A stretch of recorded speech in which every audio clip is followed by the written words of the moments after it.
السلام علیکم ورحمۃ اللہ وبرکاتہ۔ ایسا بہترین اور پاورفل ذکر جس کے پڑھنے سے گناہ معاف ہوں گے، جنت واجب ہو جائے گی اور اللہ تعالیٰ راضی ہو جائیں گے، اور کچھ دوسری فضائل بھی اس ذکر سے متعلق احادیث میں آئے ہیں۔ جاننے کے لیے ریلیٹڈ ویڈیو کو پورا ضرور دیکھیے گا۔ رسول اللہ صلی اللہ علیہ وسلم نے فرمایا، جس شخص نے مؤذن کی آواز سن کر کہا اشہد ان لا الہ الا اللہ وحدہ لا شریک لہ واشہد ان محمدا عبدہ ورسولہ رضیت باللہ ربا وبالاسلام دینا وبمحمد صلی اللہ علیہ وسلم نبیا، یعنی میں گواہی دیتی ہوں اللہ کے سوا کوئی الہ نہیں، وہ اکیلا ہے اور اس کا کوئی شریک نہیں، اور بے شک محمد صلی اللہ علیہ وسلم اس کے بندے اور رسول ہیں۔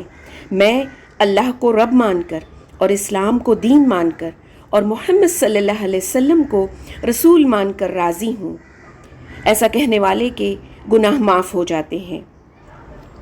دوسری حدیث کے مطابق جس شخص نے یہ ذکر کیا تو اس شخص کے لیے جنت واجب ہو گئی۔ تیسری حدیث کے الفاظ ہیں کہ جو مسلمان صبح و شام 3 مرتبہ یہ ذکر کرتا ہے تو اللہ سبحانہ و تعالیٰ پر لازم ہے قیامت کے دن کہ ایسے شخص کو خوش و راضی کر دے۔ چوتھی حدیث جو اس ذکر سے متعلق ملتی ہے کہ رسول اللہ صلی اللہ علیہ وسلم نے فرمایا، جس نے صبح کے وقت کہا رضیت باللہ ربا وبالاسلام دینا وبمحمد صلی اللہ علیہ وسلم نبیا، تو میں ضامن ہوں، البتہ ضرور میں اس کو اپنے ہاتھ سے پکڑوں یہاں تک کہ اللہ کی جنت میں داخل کر دوں گا۔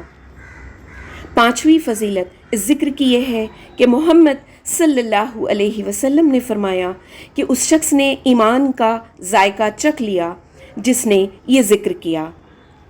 اس کے لیے ہمیں اس ذکر کو سمجھنے کی ضرورت ہے۔ آئیے دیکھتے ہیں یہ ذکر کیا ہے۔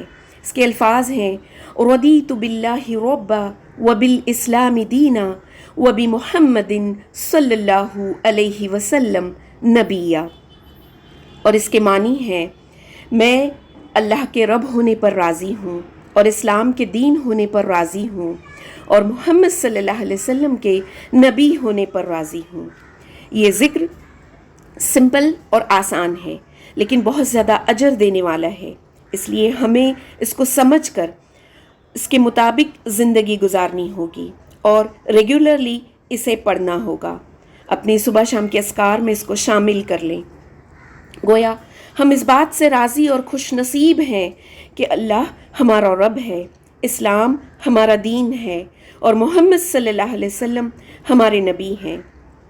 اگر آپ غور کریں تو قبر کے 3 سوالات کے جواب ہیں اس ذکر میں، گویا انہی جوابات کی تیاری ہم کریں گے۔ اللہ ہمیں اس ذکر کو سمجھنے اور اس کے مطابق زندگی گزارنے کی توفیق عطا فرمائے، آمین۔